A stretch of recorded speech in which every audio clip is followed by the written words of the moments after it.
نحمده ونستعينه ونستغفره ونؤمن به ونتوكل عليه ونعوذ بالله من شرور أنفسنا ومن سيئات أعمالنا من يهده الله فلا مضل له ومن يضلله فلا هادي له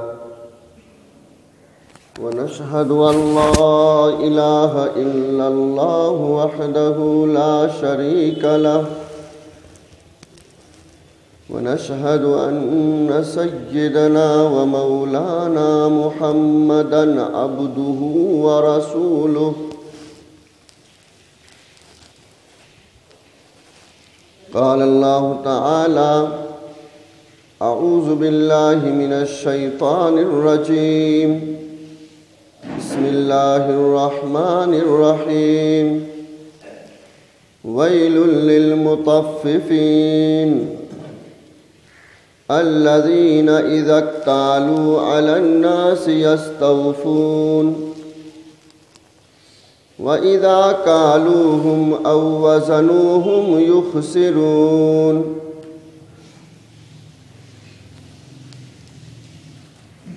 صدق اللہ العظیم۔ میرے محترم بزرگوں اور دوستوں اور دینی بھائیوں،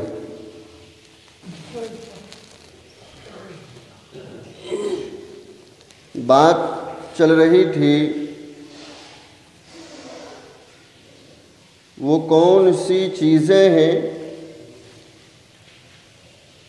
جس کی وجہ سے حلال تجارت بھی حرام ہو کر رہ جاتا ہے، اچھی معیشت بھی بیکار ہو کر رہ جاتا ہے۔ ایک بندہ بہترین تجارت کر رہا ہے، ملازمت کر رہا ہے، دکان اور کھیت میں محنت کر رہا ہے، لیکن بعض صفات اس کی زندگی میں ایسی ہیں جس کی وجہ سے یہ حلال اور پاکیزہ معیشت ان کے لیے حرام اور ناپاک ہو کر رہ جاتا ہے۔ اسی مضمون کو مکمل کرنے کے ارادے سے آج آپ کی خدمت میں کل 3 باتیں ذکر کرنی ہیں کہ جن کی وجہ سے ایک حلال کام بھی بیکار ہو کر رہ جاتا ہے۔ پہلی بات ہے جھوٹی قسم کھانا، دوسری بات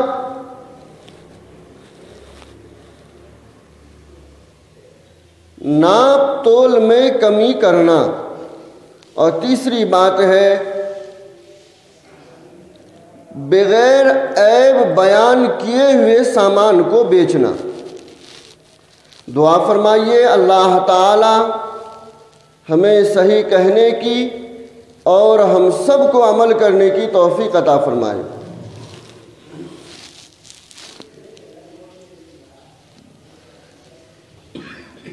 جھوٹی قسم کھانا، حضرت ابو ذر غفاری رضی اللہ تعالیٰ عنہ کی حدیث ہے، ان ابی ذر رضی اللہ عنہ قال قال رسول اللہ صلی اللہ علیہ وسلم الثلاثة لا ينظر اللہ الیہم ولا یزکیہم ولہم عذاب علیم۔ نبی رحمت صلی اللہ علیہ وسلم فرماتے ہیں 3 حضرات ایسے ہیں کہ کل قیامت کے دن ان کو 3 طرح کے سزا دیے جائیں گے۔ الثلاثۃ، تین حضرات ایسے ہیں، تین لوگ ایسے ہیں جن کو قیامت کے دن تین طرح کے عذاب دیے جائیں گے۔ پہلا، اللہ تعالیٰ اس کی جانب رحم اور کرم کی نگاہ سے نہیں دیکھیں گے۔ دوسرا، ان کو گناہوں سے پاک بھی نہیں کریں گے، جس کی وجہ سے وہ جہنم میں بہت دنوں تک رہے گا۔ اور تیسری، وَلَهُمْ عَذَابٌ عَلِيمٌ، کہ ان کے لیے دردناک عذاب ہے، یعنی جہنم۔ کسی گناہگار کے لیے ایک ہی سزا قیامت میں کافی ہے کہ قیامت کے دن ان کو ایک سزا مل جائے، وہ سزا بھی ان کے لیے اتنا خطرناک ہوگا۔ ایک حدیث پاک میں آتا ہے، سب سے کمتر عذاب، سب سے نیچے درجے کا عذاب، سب سے نیچے درجے کا عذاب جہنم میں اس شخص کو ہوگا جس کو آگ کی جوتی پہنائی جائے گی۔ سب سے کم درجے کا عذاب جہنم میں اس شخص کو ہوگا جس کو آگ کی جوتی پہنائی جائے گی، اور اس کی گرمی کی وجہ سے اس کا بھیجا ایسا کھولتا ہوگا جیسے کہ ہانڈی چولہے پر کھولتی ہے۔ یہ سب سے کم درجے کا عذاب ہے۔ حدیث پاک میں ہے، جس کو یہ عذاب ملے گا وہ یہ سمجھے گا سب سے خطرناک عذاب مجھے ہی دیا جا رہا ہے۔ کیا عالم ہوگا؟ یہ ایک عذاب کی بات ہے، جن کو تین عذاب آ جائے، نہیں سمجھ میں آئی بات بھائی؟ جہنم کے سب سے کم درجے کا عذاب اس انداز سے ہوگا کہ جس کو عذاب دیا جا رہا ہے وہ یہ سمجھے گا کہ مجھے سب سے خطرناک سزا دی جا رہی ہے۔ یہ ایک قسم کا عذاب۔ لیکن کچھ گناہگار، کچھ پاپی، کچھ بیکار کام کرنے والے اس دنیا میں ایسے بھی ہیں، پروردگار ان کو تین قسم کے عذاب دیں گے۔ شاید کہ اہمیت جو میں بولنا چاہتا ہوں دل میں اتر جائے۔ کیا عالم ہوگا اس کا؟ اور آپ حدیث کے الفاظ میں دیکھیں، صرف لفظ عذاب نہیں ہے، صرف لفظ عذاب ہی رہتا تو بہت تھا، لیکن اس عذاب کے ساتھ لفظ علیم کا لفظ ہے، جس کا معنی دردناک عذاب۔ گویا ہلکا عذاب نہیں دیا جائے گا اس کو۔ کیسا ہلکا عذاب؟ جس کو آگ کی جوتی پہنائی گئی تھی وہ سب سے ہلکا عذاب ہے۔ بہت ہی دردناک عذاب دیا جائے گا۔ وہ تین حضرات کون ہیں؟ میں تینوں کا یہاں تذکرہ نہیں کروں گا، میرا مقصد ایک ہے، ایک کا تذکرہ کر دیتا ہوں، انشاءاللہ کبھی موقع ملے گا تو ان دونوں کو کر دیتا ہوں۔ اچھا کہہ دیتا ہوں، آپ پھر پریشان ہو جائیں گے یہ کیا بات ہے، تاکہ نماز میں آ کر کے کچھ لوگ اسٹائل دیتے ہیں، اس اسٹائل کو سمجھ لیں گے۔ المنان، کسی کو دے کر احسان جتانے والا۔ سمجھ میں آ گئی بات؟ اب اپنے اعمال کا جائزہ لے لیں۔ جب ہم پڑوسی کو کچھ کہتے ہیں، آر دلاتے ہیں، ہدیہ دے کر ہدیہ جتلانے والا۔ کتنے لوگ ایسے ہیں جو میرے پاس اس قسم کے بات کرتے ہیں، ان کو کیا ہے؟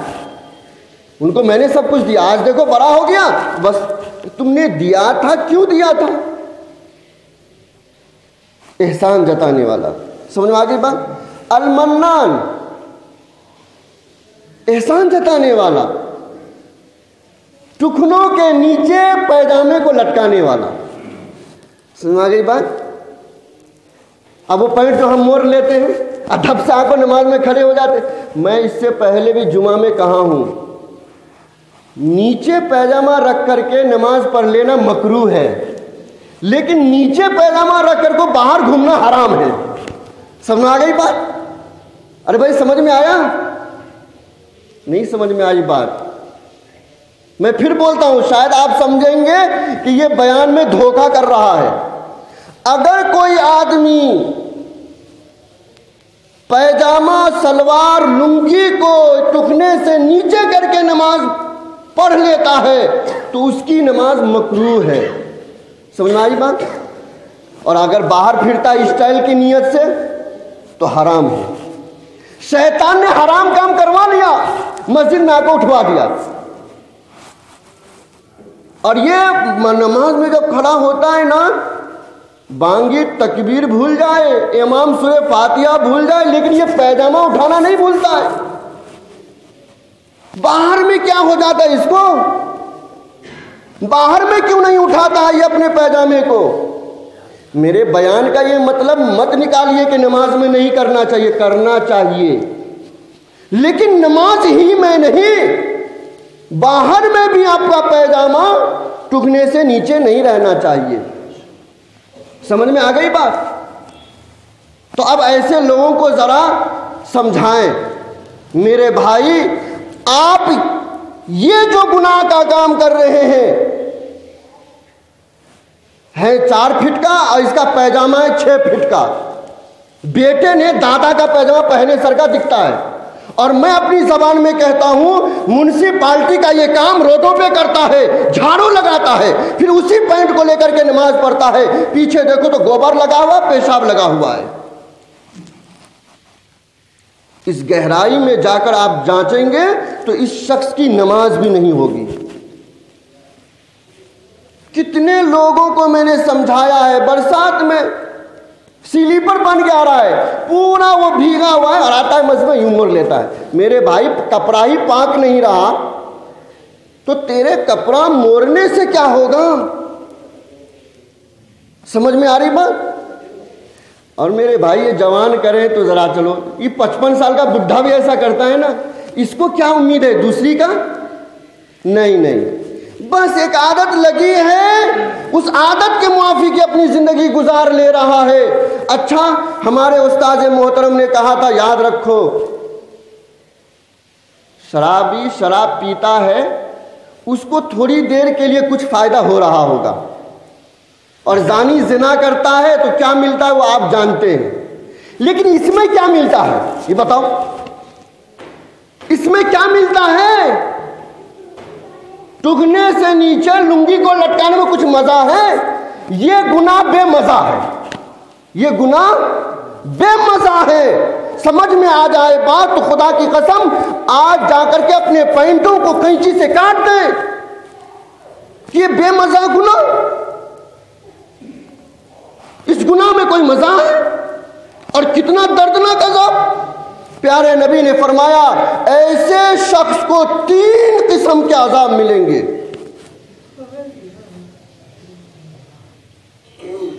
سمجھ میں آ گئی بات میں؟ تو سمجھ میں آنے کا مطلب یہ ہے کہ کم سے کم اتنا مجمع بھی اپنے پینٹ کو کاٹ لے، نہیں تو پھر وہی بات ہے، یہ بے مزہ گناہ ہے، بے مزہ گناہ ہے. خدا کی قسم کچھ نہیں ملتا ہے. شرابی کو، زانی کو، چور کو، ڈاکو کو دنیا کے اعتبار سے اس کو کچھ مل جاتا ہوگا، آخرت کے اعتبار سے کچھ نہیں. لیکن اس المسبل کو کیا ملتا ہے؟ کیا ملتا ہے؟ المنان والمسبل. تیسرا آدمی جو مجھے بیان کرنا ہے، آپ کے چہرے پر سوال آ گیا تھا کہ وہ دونوں کو بیان کر دیں. میں نے بیان کر دیا ہے، شاید آپ عمل پہ اتر جائیں. میرے بھائی، یہ بہت ہی خطرناک گناہ ہے، خطرناک گناہ ہے. ہاں، کبھی ایسا ہوا بے خبری میں، کبھی ایسا ہوا بے خبری میں، باندھا تو تھا اوپر کو، یہ کھانا ہضم ہوا تو ڈھیلا ہو گیا. سمجھ میں آ گئی بات؟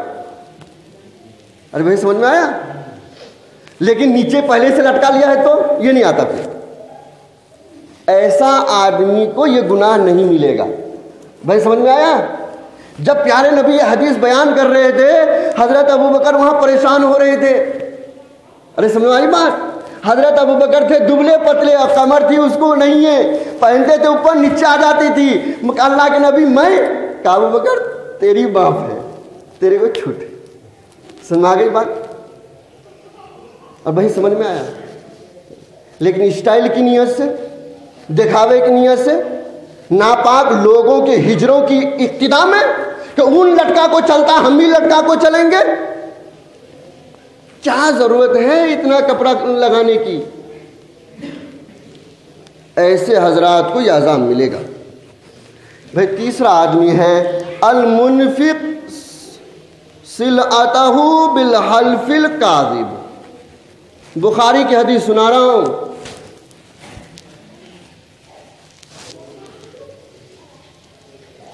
تیسرا آدمی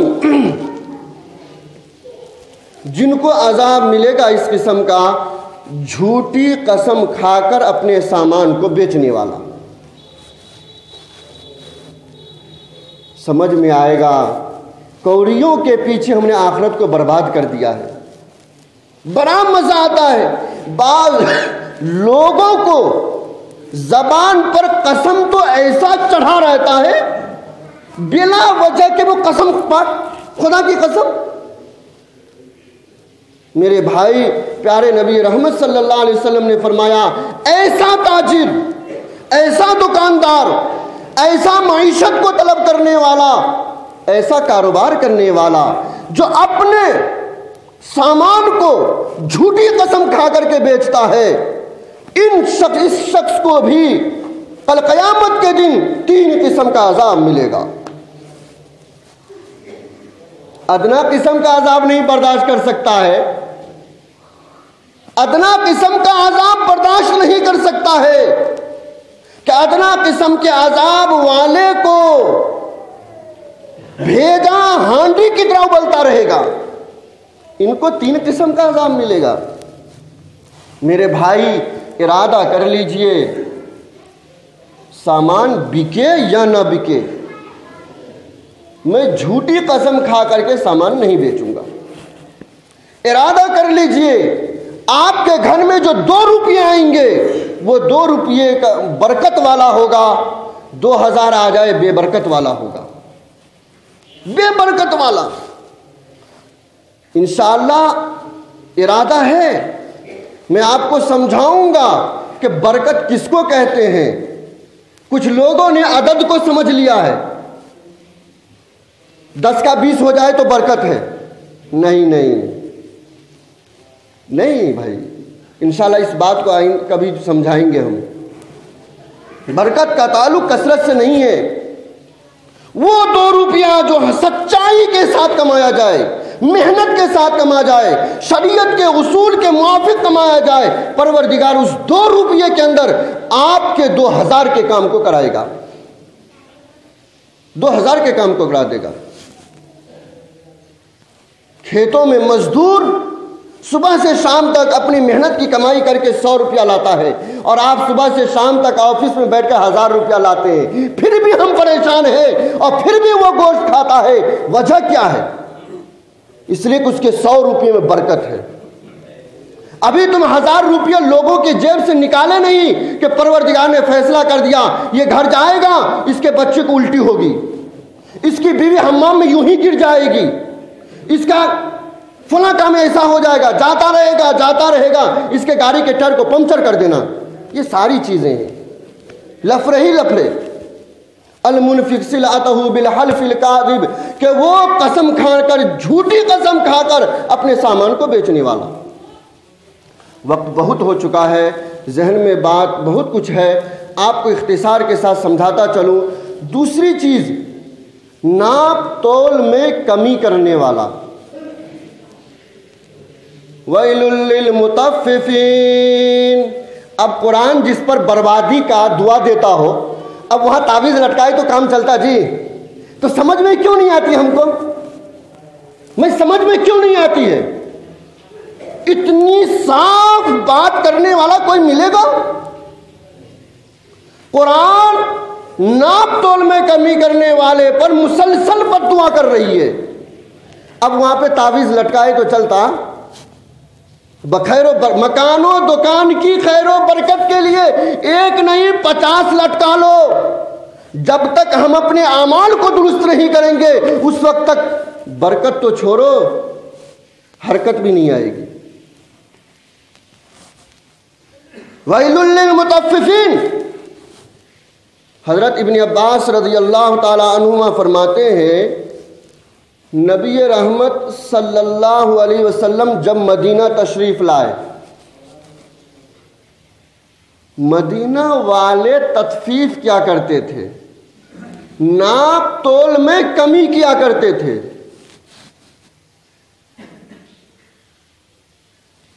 پیارے نبی نے سمجھایا اور اسی وقت یہ آیت کریمہ اتری، وَيْلٌ لِّلْمُطَفِّفِينَ الَّذِينَ إِذَا اكْتَالُوا عَلَى النَّاسِ يَسْتَوْفُونَ وَإِذَا كَالُوهُمْ أَوْ وَزَنُوهُمْ يُخْسِرُونَ۔ ہلاکت و بربادی ہے ناپ تول میں کمی کرنے والوں کی، اور اس کی بےہودہ پنی تو دیکھو، اس کے بیکار کام تو دیکھو۔ جب یہ لوگوں سے لیتا ہے تو پورا پورا تول کے لیتا ہے، اور میں کہتا ہوں اپنا ترازو لے کے جاتا ہے اور اپنا کلو لے کے جاتا ہے، اس سے لوں گا، اس سے لوں گا، کیونکہ یہ چور ہے نا، اس کو معلوم ہے اس کا کلو جو ہے نا ابھی 50 گرام بڑا ہے لینے کا۔ وَإِذَا اكْتَالُوا عَلَى النَّاسِ يَسْتَوْفُونَ وَإِذَا كَالُوهُمْ أَوْ وَزَنُوهُمْ يُخْسِرُونَ، جب یہ دوسروں کو دیتے ہیں ناپ کر کے اور وزن کر کے کم کر دیتے ہیں، ڈنٹی مار دیتے ہیں۔ یہ کیا چال بازی کرتا ہے؟ لینے کا رہا تو پورا پورا لیتے ہیں، جب دینے کا رہا تو ڈنٹی مار دیتے ہیں۔ حضرت ابن عباس فرماتے ہیں مدینہ والوں نے اس وقت عہد کر لیا کہ آج کے بعد میں کمی نہیں کروں گا۔ ہمارے استاذ محترم نے کہا آج بھی مدینہ والے تولنے میں جھکتا تولتے ہیں، کہ یہ آیت کریمہ ہمارے اوپر نازل ہوئی تھی۔ حضرت شعیب علیہ السلام کی قوم بت پرستی کرتی تھی، بت کو مانتی تھی، اس کے ساتھ وہ 2 بڑے گناہ کرتی تھی، 2 بڑے گناہ، ایک تو ناپ تول میں کمی، دوسرا ڈاکہ زنی۔ سنوا کی بات، جاتے ہوئے مسافر کو روک لینا اور ہتھیار کو بتا کر کے اس کے سامانوں کو، ایک تو چور ہوتا ہے، ایک چور کا باپ ہوتا ہے، چور تو چھپ کے کرتا ہے، ڈاکو علل اعلان کرتا ہے، تو یہ ڈاکہ زنی کرتے تھے، علل اعلان، قافلے کو لوٹ لینا، گاؤں کو لوٹ لینا، کسی کے جانور کو زبردستی لے لینا۔ حضرت شعیب علیہ السلام نے سمجھایا، یہ قوم نہیں مانی، اور الٹا کیا کہنے لگی، اصلاتک تأمرک ان نترک ما یعبد آباؤنا او نفعل فی اموالنا ما نشاء۔ شعیب علیہ السلام کو کہہ رہی ہے شعیب تمہاری نماز اور تمہارا اللہ یہ کہنا چاہتا ہے کہ ہم اپنی بتوں کو چھوڑ دیں اور ہم جو ڈنٹیاں مارتے ہیں وہ ڈنٹی مارنا بند کر دیں؟ یہ نہیں ہو سکتا۔ اللہ نے کہا ایسا قرآن میں دوسری جگہ پہ ہے، یہ جہاں رہتے تھے اتنی گرمی ہوئی کہ گھروں میں آگ جیسے ہو گیا، بہت ہی بے تحاشا۔ یہ آج کی بات نہیں ہے، پیارے نبی سے بھی کئی 100 سال پہلے کی بات ہے، جب کرنٹ کیا تیل کا بھی تصور نہیں کر سکتے ہو تم۔ پھر اس وقت کیا حال ہوگا؟ اچانک اللہ تعالیٰ نے ایک بادل بھیجا اور بادل کے نیچے ہوا کو چھوڑ دیا، بہترین پھر کولر والا ہوا۔ اب سب دیکھے تو کیا کرتے؟ آج کے زمانے میں بھی اتنی ترقی ہو چکی ہے، پھر بھی لوگ درختوں کے سائے میں بیٹھتے ہیں، گھر کے سائے میں جا کر کھلا بیٹھتے ہیں، کہ گھر میں گرمی بہت ہے. سارے لوگ اس بادل کے نیچے آ گیا کہ ارے ایئر کنڈیشن گھر میں تو بہت گرمی ہے. پروردگار نے کہا آؤ آؤ. جب سب جمع ہو گیا بادل کے نیچے، پروردگار فرماتے ہیں ہم نے اس کے اوپر آگ کے گولے برسا دیے. آگ کے، سب کو برباد کیا.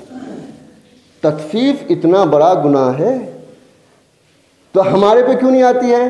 پیارے نبی کی یہ دعا قبول ہو چکی ہے کہ اجتماعی طور پہ ہلاکت نہیں آئے گی. ہلاکت آئے گی انفرادی طور پر، بھیجے میں ہمارے کو سمجھ میں نہیں آئے گا، ہماری بیوی پھسل جائے گی، آپریشن کی بات آ جائے گی، بچے بیمار ہو جائیں گے، گاڑی میں ٹکر لگ جائے گی، پولیس کا مقدمہ بلا وجہ کے چل پڑے گا. انفرادی پریشانیاں آئیں گی، یہ انہی مصیبتوں کی وجہ سے، لیکن ہم سمجھ نہیں پائیں گے. لیکن میرے بھائی جو سمجھنے والا ہے وہ فوراً سمجھ جاتا ہے اور اللہ کے طرف رجوع ہو جاتا ہے. تیسری بات کو مختصر کر رہا ہوں، وقت بہت ہو چکا ہے. تیسری بات، عیب نہ بیان کر کے اپنے سامان کو بیچنا.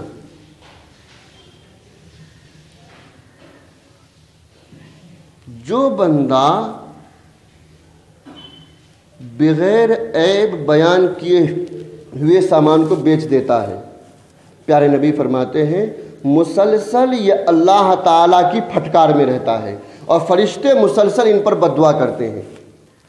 ظاہر سی بات ہے، ہم اگر اپنے بچے کو ایک 100 کا نوٹ دیں اور کہیں دکان سے لے آؤ، دکان والا اس کو دھوکہ دے دیا، بیچارہ بچہ روتا ہوا گھر آیا، آپ کے دل میں باپ کا ممتا کھڑا ہو جاتا ہے. نہیں بھی معلوم رہے گا پھر بھی شہر میں چھان مارتے ہیں میرے بیٹے کے 100 روپے کون لیے. ہوتا نہیں. تو کیا سمجھے جس کو ہم دھوکہ دے رہے ہیں اس کا بنانے والا کوئی نہیں ہے، اس کا بنانے والا کوئی نہیں ہے. قیامت کے دن اللہ تعالیٰ اس کے جگہ پہ کھڑا ہو کے فرمائیں گے بتاؤ اس کا حساب دو کہ میرے بندے کو تم نے کیوں دھوکہ دیا تھا. کیا جواب رہے گا اس وقت؟ مسلسل فرشتے ایسے آدمی پر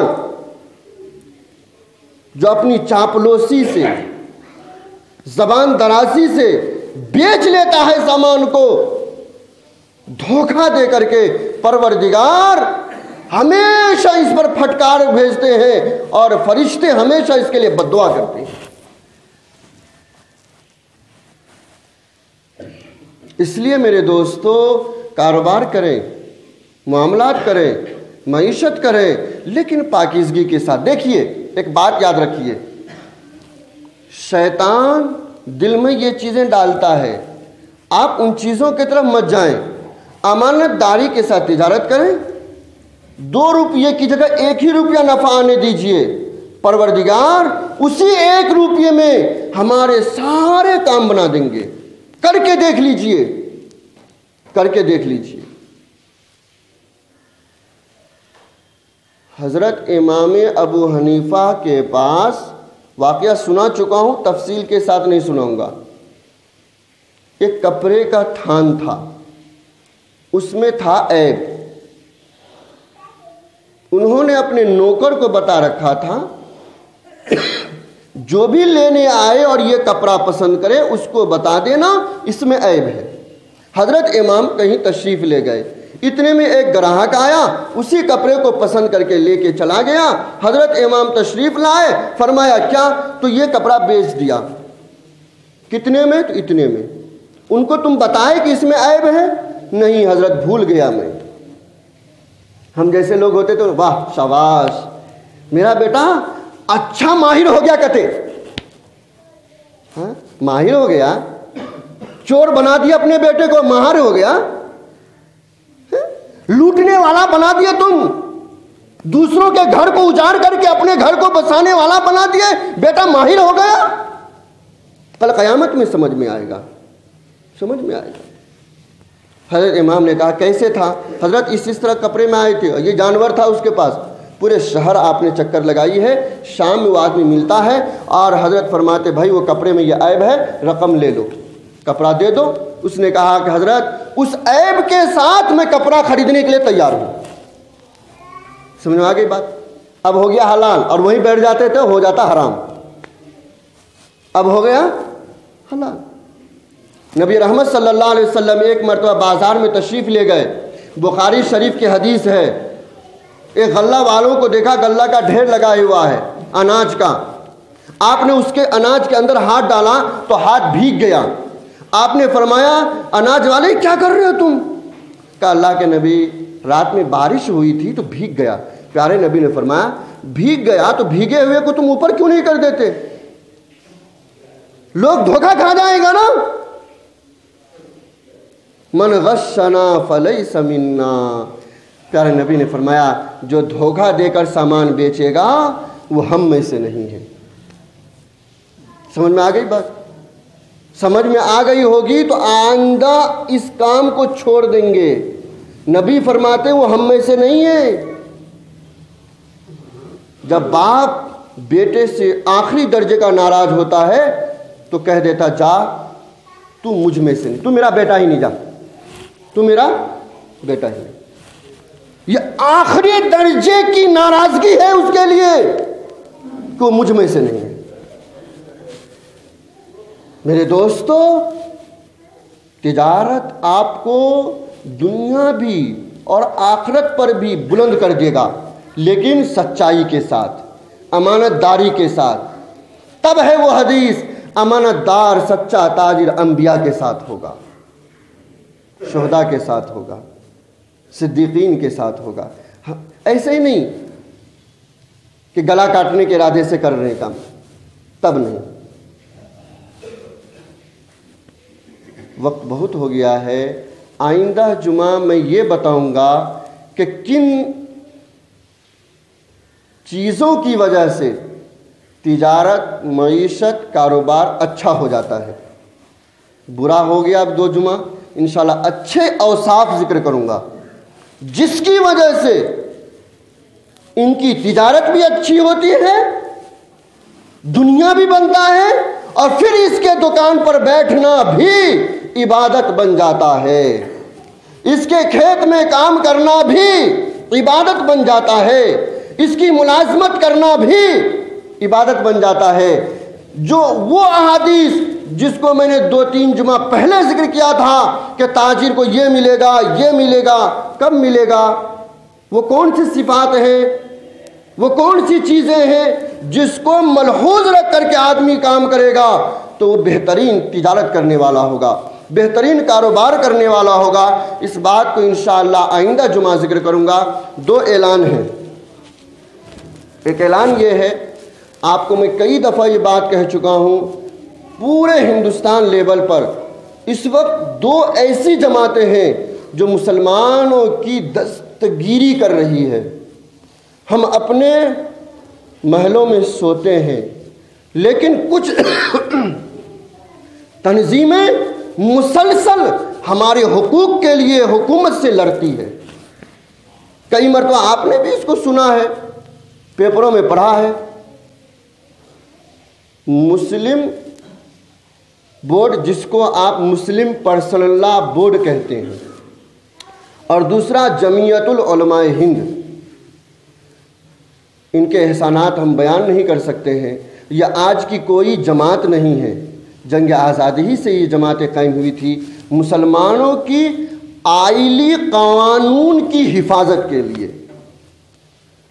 ہمارے شہر کولہاپور میں کل جمعیت العلماء کا اجلاس ہے، جس میں میٹنگ بھی ہے۔ بہت سارے حضرات کو دعوت نامے بھی آئے ہوں گے، اور عمومی اعلان بھی کر دیا گیا ہے کہ بھئی سارے حضرات شرکت فرمائیں۔ دیکھیے، ہر جماعت کا ایک الگ کام ہوتا ہے۔ ظہر کو الگ انداز میں پڑھی جاتی ہے، عصر کو الگ انداز میں پڑھی جاتی ہے، فجر کو الگ انداز میں پڑھی جاتی ہے۔ کوئی امام فجر کو ظہر کی طرح پڑھا دے گا، آپ کہیں گے نماز نہیں ہوئی۔ بہت ساری تنظیمیں کام کر رہی ہیں۔ مسلم پرسنل لا بورڈ اور جمعیت العلماء ہند کا ایک الگ انداز ہے، واقعی ان کے احسانات بہت ہی زیادہ ہیں۔ میں ابھی بیان کرنے لگوں، ابھی آپ کو مالیگاؤں میں جو بم دھماکہ ہوا تھا، گجرات میں ہوا تھا، کون اس کا مقدمہ لڑ رہا ہے؟ جمعیت العلماء ہند لڑ رہی ہے، مسلم پرسنل لا بورڈ لڑ رہی ہے۔ 11 آدمی کو جو چھوڑا گیا، آپ تو سن کے بس بھول گئے، بھوپال میں غلط انٹر میں وہ مارا گیا، لیکن اس کا مقدمہ کون لڑ رہا ہے؟ جمعیت العلماء ہند لڑ رہی ہے ابھی بھی۔ آپ نے تو واہ واہ کر دیے 2 دن، رو دیے 2 دن، غلط ہوا، پیپر نے چھاپ دیا غلط ہوا، ٹی وی نے سنا دیا، لیکن مسلسل اس کا درد کون جماعت رکھتی ہے؟ یہ وہی جماعتیں ہیں۔